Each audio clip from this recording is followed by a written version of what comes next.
네, 오늘 언덕교회 예배 자리에 오신 여러분들을 축복합니다. 여러분들이 계획을 갖고 또 아침에 일찍 일어나서 이렇게 이 자리에 나와서 앉아 계시지만 그 가운데 하나님의 인도하심이 있다고 믿습니다. 오늘 예배 시간을 통해서 하나님을 또 만나고 하나님의 인도하심을 경험하는 그 귀한 시간이 되기를 축복합니다. 모든 독자는 성경을 해석한다, 이런 말이 있습니다. 여러분 이 말에 동의를 하십니까? 이 말에 동의하지 않는 또 그리스도인들도 많이 있는 것 같아요.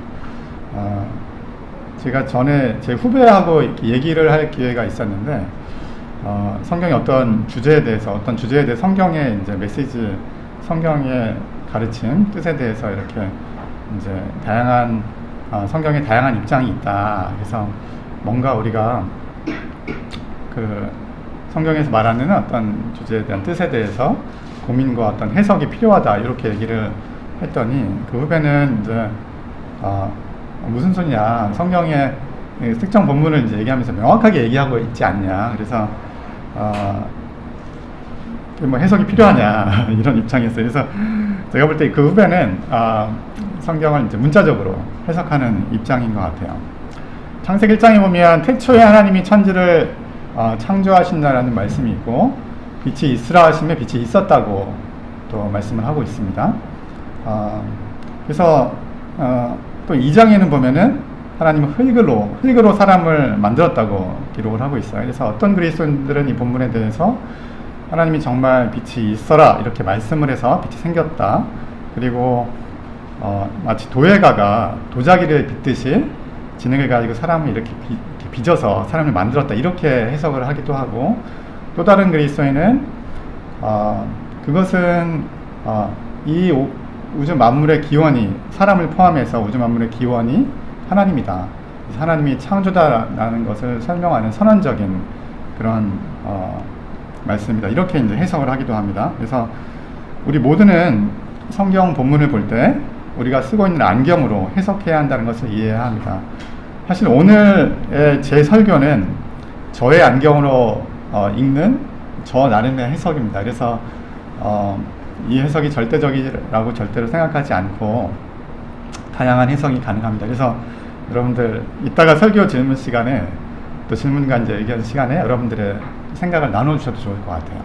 그러면 더 오늘의 설교가 풍성해질 것 같습니다. 오늘 본문에서는 예수님의 이 안식일의 율법 해석에 대해서 한번 살펴보겠습니다. 오늘 본문에 나와 있는 안식일에 밀 이삭을 자른 사건은 오늘 본문이 마가복음 2장 뿐만이 아니라 마태복음 12장, 누가복음 6장에도 나와 있는, 공관복음 전체에 나와 있는 이 사건입니다. 그런데 이제 마가복음이 이 공관복음 중에 가장 먼저 기록이 되었고, 일반적으로 이 공관복음 전체에 기록된 사건은 마가복음을 기초로 마태나 누가 공동체에 조금 적용을 하기 위해서 약간 이제 변형을 했다고 봐서 저는 오늘 본문을 마가복음으로 선택을 했습니다. 안식일에 예수님과 제자들이 밀밭 사이를 지나갈 때 제자들이 길을 열면서 이삭을 자르죠. 그랬더니 바리새인들이 나타나서 제자들의 행위에 대해서 예수님을 책망합니다. 안식일에 하지 말아야 될 일들을 했다는 거죠. 이 안식일 규례는 모세의 율법에서 이제 유래를 한 것인데, 사실 안식일에 하지 말아야 될 일에 대해서 구약 성경이 자세하게 이렇게 기록해 놓지는 않고 있어요.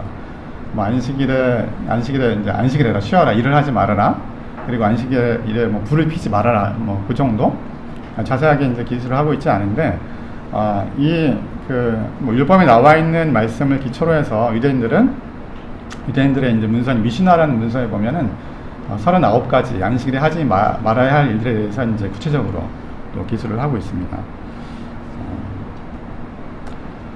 그래서 오늘 본문에서 제자들은 길을 열며 이삭을 잘랐다고 하는데, 이 본문에 따르면 제자들이 이삭을 자른 이유는 아마도 예수님이 길을 가야 되는데 이게 미리 이렇게 막 방해가 되니까 예수님이 길을 잘 갈 수 있도록 예비하기 위해서 그런 것 같아요.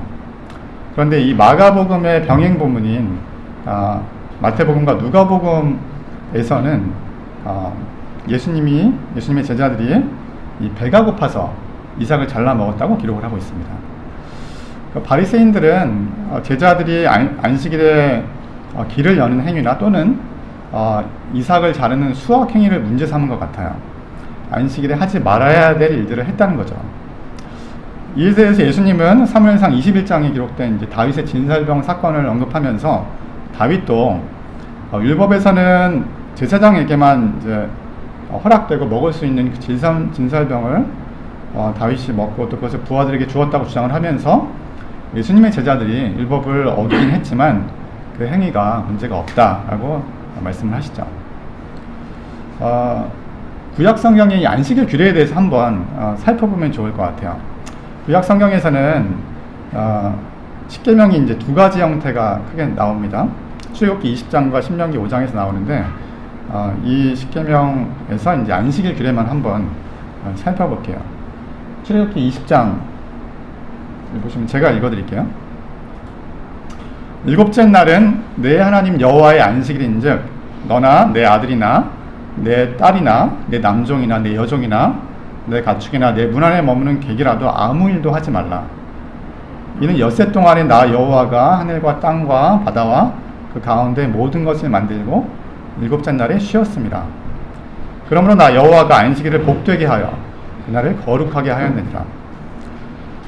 이 본문은 이 본문의 청자는 적어도 아들, 딸이 있고 또 종이 있고 또 가축이 있는 사람이라고 봐야 될 것 같아요. 종에게 이 말씀을 하진 않았겠죠. 그래서 그들에게 이제 아무 일도 하지 말게 하라 이런 말씀이라고 봐야 돼요. 그러니까 안식일 규례는 안식일에 쉬어라라기보다는 이 본문에 따르면 안식일에 쉬게 해줘라 라는 그런 의미라고 봐야 될 것 같아요. 그런데 이제 그 이유에 대해서 뭐라고 얘기하냐면 나 여호와가 6일 동안 일하고 일곱째 날에 쉬었기 때문에 그들도 쉬게 해줘라 이렇게 얘기를 하면서 나 여호와가 안식일을 복되게 했다고 기록을 하고 있습니다. 복되게. 안식일을 복되게 했다는 게 무슨 의미일까요? 하나님이 복을 받는 대상은 아니죠. 복을 누가 받을까 생각을 해보면 그 안식일에 하나님 때문에 쉼을 누리는 그 사람들이 복을 받는 거라고 볼 수 있을 것 같아요. 그 사람들이 안식일에 이제 쉬면서 안식일을 허락하신 하나님을 생각하면서 하나님께 감사하고 하나님께 영광을 돌리면서 하나님이 거룩해 하나님이 이제 영광을 받으시는 거죠. 그날이 거룩해서 하나님이 영광을 받으시는 거죠. 두 번째 그 안식일 규례에 나와 있는 본문 신명기 5장인데 이거는 같이 한번 읽어볼게요. 그 앞에 우리가 본 출애굽기 20장과 약간 같은 부분이 있고 다른 부분이 있어요. 어떤 부분 다른 부분인지 한번 보시면서 같이 한번 읽어보면 좋겠습니다.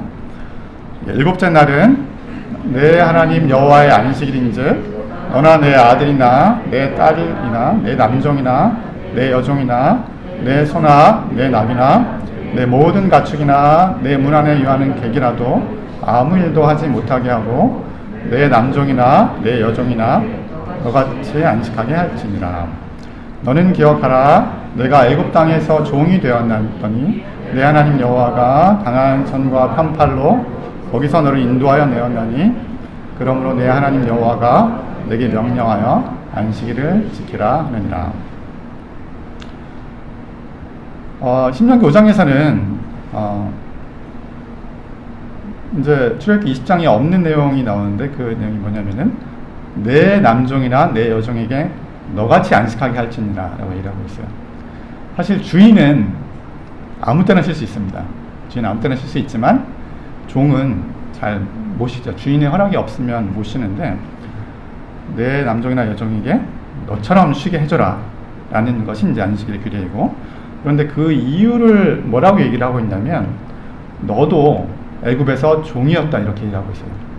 너도 애굽에서 종이었을 때 그렇게 고생하지 않았냐, 그러니까 너의 종들에게 쉼을 허락해 주어라 라고 얘기를 하고 있어요. 그래서 이 신명기 5장은 조금 더 우리가 출애굽기 20장에 나와 있는 뭐 하나님이 쉬셨으니까 쉬어라 이런 말씀이 없잖아요. 그래서 신명기 5장의 안식일 규례는 이제 뭐 인도주의 안식일 규례 뭐 이렇게 하기도 해요. 이거의 목적은 종들에게 쉼을 허락해 주어라라는 그런 말씀이에요.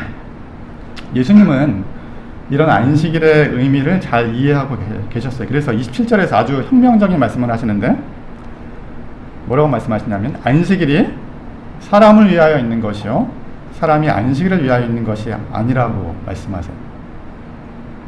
이 본문이 이 말씀이 마태복음과 누가복음에는 없어요. 마가복음에만 있어요. 사실 교회에서는 이제 안식일이 주일로 대체가 되었죠. 안식일에 주일을 넣으면 27절 말씀 이렇게 볼 수가 있어요. 주일이 사람을 위하여 있는 것이요 사람이 주일을 위하여 있는 것이 아니다라고 이제 볼 수가 있어요. 여러분 교회 생활하면서 이런 말씀 들어보신 적이 혹시 있으실까요? 한국 교회 특히 이제 큰 교회는 뭐 우리는 뭐 작으니까 그렇지 않은데 큰 교회는 일이 많잖아요. 그래서 주일은 하나님의 영광을 위해서 새벽부터 아주 늦게까지 저는 늦게까지 이제 몸을 갈아 넣어야 되는 날이 아닙니까? 그래야 이제 훌륭한 신앙인으로 인정을 받아요. 제가 서빙고에 이제 큰 교회가 있잖아요. 오 교회가 있는데 그 교회 다니신 분하고 얘기할 기회가 있었어요. 그 교회에 대기업 임원하시는 장로님이 있었다고 해요. 그 장로님하고 얘기를 하는 중에 그 장로님이 그런 말씀을 하셨다고 해요. 대기업에 임원하는 것보다 여기 교회 장로하는 게 더 힘들다 이렇게 얘기를 하셨다고 해요. 주일날 이제 보통 새벽 예배부터 시작해서 뭐 예배드리고 또 뭐 이런 모임하고 오후 예배드리고 또 회의하고 이렇게 하면 뭐 저녁 되잖아요. 그런데 그 교회 담임 목사님이 장로님한테 부탁을 하셨다고 그래요. 부천에 그 교회 지교회가 있는데 좀 당분간 그 교회에 가서 장로로서 좀 봉사를 해달라 이렇게 말씀을 하셨는데 그거를 이제 거절할 수가 없었다고 그래요. 그래서 이제 여기 서빙고 여기 사시는데 이제 새벽 예배 참여하러 이제 아침 일찍 꼭두 새벽에 일어나서 거기 가야 되는 거죠. 가서 이제 계속해서 봉사를 해야 되는데 참 이제 힘든 거예요. 그래서 한국 교회에서는 특별히 신실한 신앙인들에게 주일은 안식일이 아니라 못 쉬는 날이죠. 그런데 예수님은 27절에서 이제 안식일이 사람을 위하여 있는 것이다 라고 말씀을 하세요. 그러면서 28절에 뭐라고 얘기하시냐면 이러므로 인자는 안식일의 주인이다 이렇게 얘기를 하세요. 이러므로 인자는 안식일의 주인이다. 여기에 나와 있는 인자에 대해서 뭐 여러 가지 해석이 있어요. 인자가 과연 누구냐 여러 가지 해석이 있는데 오늘 본문의 병행 본문인 마태복음과 누가복음에서의 인자는 아마도 예수님 자신을 언급하는 게 명확한 것 같아요. 근데 이 마가복음에서는 인자를 예수님으로 생각을 하면 조금 어색해요. 27절과 28절을 이어서 보면 안식일이 사람을 위하여 있는 것이요 사람이 안식을 위하여 있는 것이 아니니 이러므로 예수님 내가 안식일의 주인이다. 이제 예수님을 넣으면 이렇게 해석이 되는 거죠. 한편으로 인자를 사람으로 한번 넣을게요. 인자를 사람으로 볼 수 있는데 오히려 안식일이 사람을 위하여 있는 것이요 사람이 안식일을 위하여 있는 것이 아니니 이러므로 사람이 안식일의 주인이다. 이렇게 보는 게 조금 더 자연스러운 것 같아요. 예수님은 그의 제자들이 안식일 규례를 어겼다고 책망하는 바리새인을 향해서 안식일이 원래 사람을 위하여 만들어진 것이기 때문에 안식일에 사람을 위하는 행위를 하는 것은 충분히 가능하다. 이렇게 말씀을 하고 계세요. 안식일 율법을 문자적으로 해석한 바리새인들의 해석을 문제 삼으면서 사람을 위하고 사람을 살리는 해석을 하시는 거죠. 장면을 한번 바꿔보겠습니다. 사도행전 15장에 보면 여러분들이 잘 아시는 예루살렘 회의가 나옵니다. 사도행전 15장에서는 예수님의 제자들이 율법을 새롭게 해석하고 또 적용하는 장면이 나오죠. 제가 간단하게 설명을 드리면 첫 번째 이방인 교회인 안디옥 교회에서 성령의 역사로 많은 사람들이 이제 그리스도인이 됐어요. 근데 예루살렘 교회에서 유대인 그리스도인들이 안디옥으로 올라왔어요. 그래서 뭐라고 얘기를 하냐면 너네들이 할례를 받고 율법을 지키지 않으면 구원을 받을 수 없다라고 얘기를 해요. 안디옥교회 교인들은 충격이죠. 아니 우리가 성령을 받고 하나님을 이제 믿었는데 이게 무슨 말? 근데 하지만 예루살렘 교회가 이제 첫 번째 교회고 거기에 더 권위가 있기 때문에 이 문제를 가만히 놔둘 수는 없었어요. 그래서 안디옥 교회에서는 바나바와 바울을 포함해서 몇 명을 예루살렘으로 파송을 해서 이 문제에 대해서 예루살렘 교회 지도자들과 함께 논의를 합니다. 그래서 이제 바울과 바나바 일행이 안디옥 교회에서 나타난 표적과 기사를 보고를 했을 때 예루살렘 교회 구성원들은 이제 하나님의 백성이 되기 위해서는 할례를 받아야 한다고 율법에 기록이 되어 있기는 하지만 그 말씀을 받아들이지 않고 우상 숭배, 또 음행, 목매어 죽인 것, 피, 이 네 가지만 하지 않으면 그리스도인이 될 수, 구원을 받을 수 있다라고 이렇게 인정을 하는 거죠. 예루살렘 교회 리더들은 이방인 그리스도인들에게 나타난 성령의 역사하심을 듣고 할례를 받아서 유대인이 되어야 하나님의 백성이 되고 구원을 받는다는 율법의 규정이 더 이상 유효하지 않다고 생각을 해요. 그래서 율법을 새롭게 해석하고 적용을 합니다. 또 다른 장면을 이제 볼 텐데, 이혼에 대한 성경의 가르침을 한번 살펴보려고 해요. 이혼에 대해서는 성경에 여러 가지 이제 말씀이 나오는, 특별히 구약에서는 이혼을 허용하고 있어요. 대표적인 구절이 신명기 24장 1절 말씀이에요.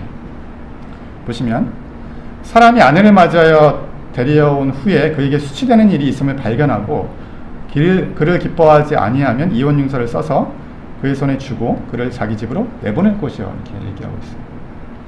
수치되는 일, 조금 애매하죠. 그러니까 이 말씀을 근거로 해서 남편이 마음에 들지 않으면 그냥 버릴 수 있었어요, 아내를.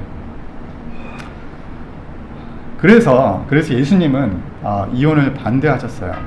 하지만 한 가지 단서가 있는데, 음행한 아내와 이혼을 하는 것은 허락을 했어요, 예수님이. 다음 마태복음 19장에 보면 뭐라고 나와 있냐면, 예수께서 이르시되 모세가 너희 마음의 완악함 때문에 아내 버림을 허락하였거니와 본래는 그렇지 아니하니라. 내가 너희에게 말하노니 누구든지 음행한 이유에 아내를 버리고 다른 데 장가드는 자는 간음함이니라, 이렇게 말씀을 하고 있어요. 예수님이 이 율법을 시대 상황 속에서 재해석하셨다고 봐야 될 것 같아요. 당시에 많은 여성들이 이 남성에게 이제 아까 본 그 율법 말씀을 근거로 해서 많이 이혼을 했어요. 그냥 여자를 버리는 거죠. 당시에 이제 여자는 뭐 제대로 된 인간 취급을 받지 못했기 때문에, 그러니까 과부가 되는 순간 그 사회 이제 그 최하층으로 이제 떨어지는 거죠. 대표적으로 사회 약자를 우리가 칭할 때 뭐 구약 성경에 보면 고아와 과부를 언급을 하잖아요.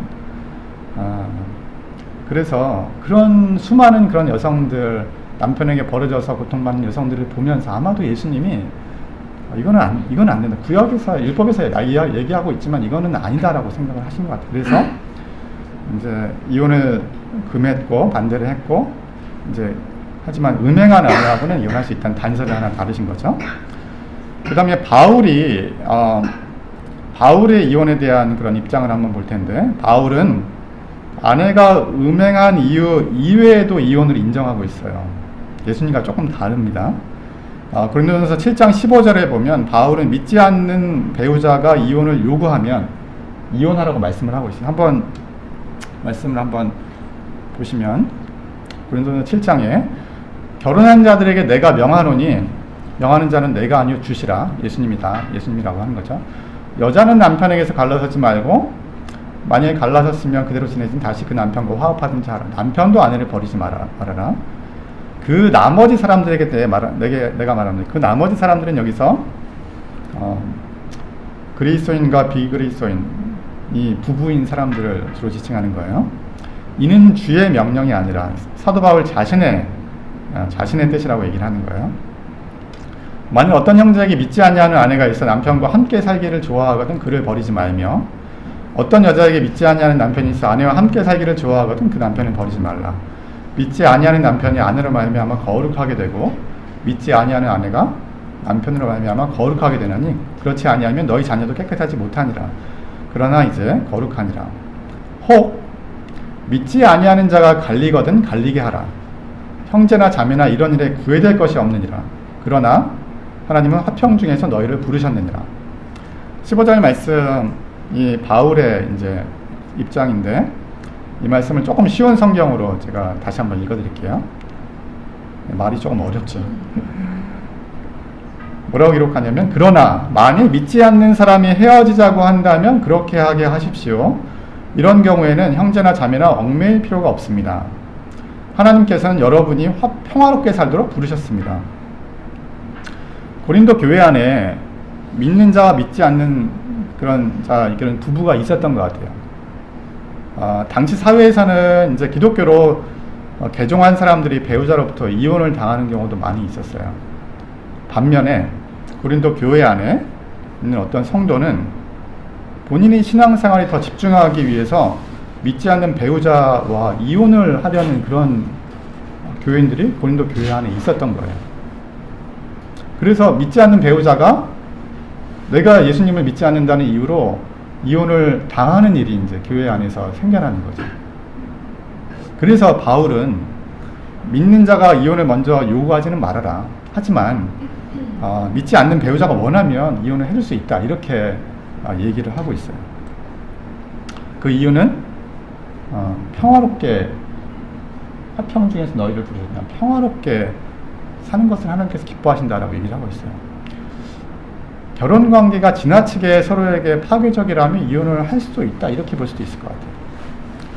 이혼 문제로 고민하는 고린도 교회 성도들에게 바울은 이혼에 대한 예수님의 문자적인 가르침을 그대로 얘기를 할 수도 있었어요. 예수님이 이혼을 금하셨으니까 믿지 않는 배우자가 이혼을 원해도 이혼을 해주지 말아라. 예수님 말씀 아니냐.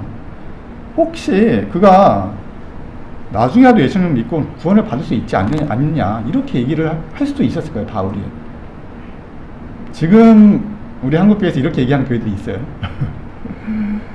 하지만 바울은 이렇게 얘기하지 않았어요. 믿지 않는 배우자가 원하면 평화를 위해서 이혼을 해주라고 얘기를 하고 있어요. 오늘 말씀에서 그 율법과 또 예수님의 말씀, 또 하나님의 뜻에 대한 예수님, 초대교회 지도자들의 몇 가지 해석의 장면을 한번 같이 살펴봤습니다. 성경을 과연 어떻게 해석해야 되는가? 성경에서 해라, 하지 말아라 이런 말씀들이 많이 있는데 이것을 우리가 어떻게 받아들여야 하는가? 쉽지 않은 문제인 것 같아요. 우리는 참 복잡다단한 이 사회 속에서 살아가고 있어요. 한편으로는 우리 그리스도인으로서 성경 말씀을 읽고 묵상하면서 이 사회에서 성경이 말하고 있는 하나님의 뜻을 이루어가기를 소망합니다. 문제는 성경이 우리에게 고민하는 문제에 대해서 쉬운 답을 주지 않는다는 거예요. 때로는 성경의 그 문자 기도의 기술을 하나님의 뜻으로 받아들이면서 폭력을 행사하기도 하고 누군가에게 상처를 주고 누군가에게 해를 끼치기도 해요. 얼마 전에 이제 서부 지방법원에 난입해서 문을 부수고 폭력 사태에 가담한 교회 전도사가 있었어요. 대통령 탄핵에는 반대할 수 있다고 생각해요. 여러 가지 이슈가 있잖아요. 반대할 수 있는데 이런 폭력을 행사하는 것을 옳은 일이라고 볼 수가 있을까요? 그리스도인으로서? 아내가 남편한테 절대 복종하는 것이 과연 하나님의 뜻일까요? 그리스도께서 교회의 머리가 된 것 같이 아내는 남편에게 순종이 아니에요. 복종하라고 성경에서 말씀하고 있어요. 여자는 교회에서 잠잠하라는 말씀이 있는데 이것 때문에 여자라는 이유로 목사 안수를 주지 않는 것을 하나님께서 과연 기뻐하실까요? 성경에서 동성애가 죄라고 했다고 한국교회는 집단적으로 이제 반동성애 운동을 벌이고 있어요. 그 사회적인 차별 때문에 수많은 동성애자들이 불안장애 또 우울증이라는 이런 정신질환을 앓고 있고 그 고통을 이겨내지 못하고 자살로 생을 마감하기도 해요. 과연 하나님께서 이 상황을 기뻐하실까요? 예수님이 율법을 재해석하고 예루살렘 교회 지도자들이 시대 상황 속에서 율법을 수정하고 또 바울이 고린도 교회 상황을 접하면서 예수님의 말씀을 재해석했던 것처럼 이 시대를 사는 우리에게 성경을 해석할 권한이 있고 그 해석을 올바로 감당해야 할 책임이 있습니다. 좀 무겁죠? 무겁습니다. 예. 근데 이제 사실 모든 그리스도인에게 있어서 평생의 삶의 과제는 이제 어떻게 하나님 말씀을 해석하고 그 말씀을 우리의 삶 가운데 적용해 나갈 것인지의 문제인 것 같아요. 근데 이제 참 계속 말씀드렸지만 쉽지 않잖아요. 성경을 어떻게 하는 게 올바른 해석이니까 쉽지 않잖아요. 그래서 오늘 성경 해석의 한 가지 방법론을 제안을 합니다. 이게 다는 아니에요. 한 가지 방법론을 제안을 하면 그것은 이웃사랑의 해석학입니다. 다른 말로 인권의 해석학이라고 할 수 있어요. 무엇이 과연 이웃을 사랑하는 길이고 무엇이 인간을 존중히 여기는 길인지의 관점으로 성경을 해석하는 거예요. 무엇이 이웃을 사랑하는 것인지 잘 모르겠다면 예수님의 가르침인 황금률의 관점으로 접근하면 상당히 쉽습니다. 내 이웃을 내 몸과 같이 사랑하라 가 이제 대계명이잖아요. 너희가 대접받고자 하는 대로 남을 대접하라. 이게 황금률인데 이게 같은 거예요. 같은 건데 황금률로 해석을 하면 조금 쉬워요. 내가 상대방의 입장이라면 어떻게 하는 것이 옳은 일일까? 이런 관점으로 성경을 해석하면 그렇게 어렵지 않습니다. 내가 폭력의 희생자라도 그 폭력이 정당화될 수가 있을까? 내가 아내라도 남편에게 절대 복종하라는 말씀을 받아들일 수가 있을까? 내가 여성 목사 후보생이라도 여성 안수 금지를 수용할 수가 있을까? 동성애 경우도 마찬가지예요. 성경에서 폭력을 쓰고 차별하고 배제를 하고 억압을 할지라도 문자적으로 그렇게 할지라도 그것을 그대로 받아들이면 안 되고 사랑의 해석학, 황금률의 해석학으로 그 문자적인 내용을 거부하고 사랑의 하나님의 뜻으로 성경을 재해석해야 합니다. 예일대학교 성서학 교수였던 데일 마틴은 이렇게 얘기를 했는데 사람을 죽이고 괴롭히고 해롭게 하는 그 어떤 해석도 올바른 것일 수 없다라고 주장을 합니다. 성경의 문자보다 그 안에 담겨있는 살아계신 하나님의 뜻이 중요합니다. 그 하나님은 사랑의 하나님입니다. 매일의 삶 속에서 이웃사랑의 눈으로 성경을 해석을 하고 그 하나님의 가르침을 삶으로 드러내는 저와 여러분이 되시기를 축복합니다. 네, 같이 기도하겠습니다. 하나님, 오늘 교회의 이름이 땅에 떨어진 것이 참 마음이 아픕니다. 예수님은 그렇지 않았는데 우리가 예수님을 잘못 알고 또 잘못 믿어서 예수님의 이름이 세상의 조롱거리가 되고 있습니다. 우리가 성경은 하나님의 말씀으로 믿고 있지만 그 성경을 잘못 이해해서 폭력적이고 차별적이고 소외된 자들을 배제하고 억압하는 그리스도인으로 또 살아갈 때가 있음을 고백합니다. 하나님 아버지, 우리 한국교회를 불쌍히 여겨 주시옵소서. 그것이 예수님의 가르침이 아니고 그것이 예수님의 삶이 아니라고 우리가 말과 또 삶으로 증거하는 참된 그리스도인으로 살아가도록 저희들에게 지혜와 믿음을 허락하여 주시옵소서. 예수님의 이름으로 기도합니다. 아멘.